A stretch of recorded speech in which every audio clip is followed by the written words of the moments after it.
I mean, Earth is our planet. I mean, if something goes wrong, everybody suffers.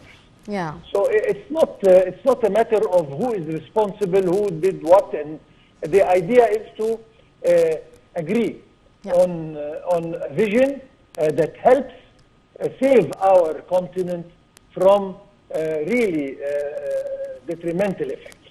And this is why the COP27 should, at the end of its meetings, reach a comprehensive agreement on how to tackle this problem. So it is very important to confer with the different countries and participating so that we reach a consensus prior to holding the conference, so that we know our objective and we agree on it, and we don't, go into side talks that will lead to nowhere. So it is important to discuss all subjects and reach a decision, I should say, and recommendation before holding the conference. Yes. What steps here, from your point of view, Dr. Gaafar, are needed to achieve the sustainable development goals in Africa?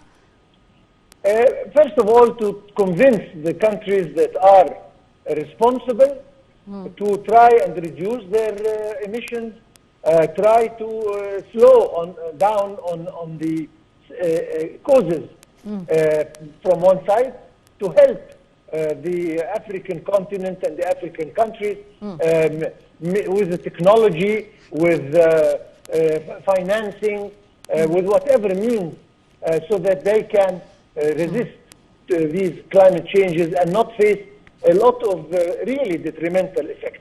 Yes. So this is a responsibility, and this is what our president has been doing over the last months. He has been touring, visiting a lot of countries here and there to try and convince the rich ones to help the poor ones to save our planet. Yes. So how would you describe here so far the cooperation in Africa in the field of energy?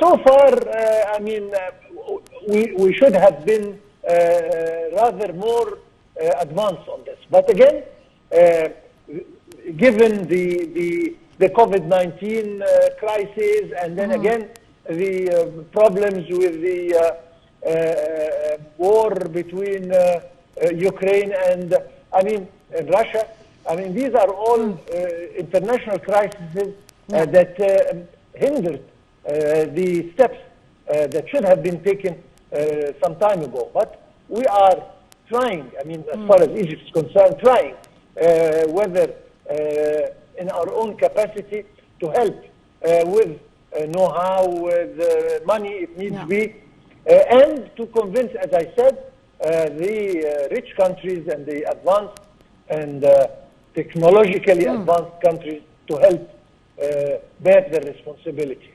Yes, and here, how would you list Africa's renewable energy resources, Dr. Gaafar? We have all what it takes. Renewable resources can be made available. We have a lot of water resources in some countries that can be used in energy generation. We have wind, we have sun. All the basic requirements are there, and they need to be exploited. They need to be really utilized in a better way. And this can only be done through money and technology coming from richer and more advanced countries. Yes. How do energy needs highlight the importance of cooperation among the African countries? Beg your pardon, repeat the question, please. Yes. I did not... How do energy needs highlight the importance of cooperation between the different African states? Energy is essential. There is no development without energy, unfortunately, and this is a basic requirement for any development. Yes. And mind you, one feels sorry that all the resources are available, are there, and they simply need to be exploited, used, utilized. And that is why we are trying hard, as far as Egypt is concerned, to reach somewhere where a cooperation is made between the two parts of the world, if I may say, to help exploit and use the energy based on the resources that exist.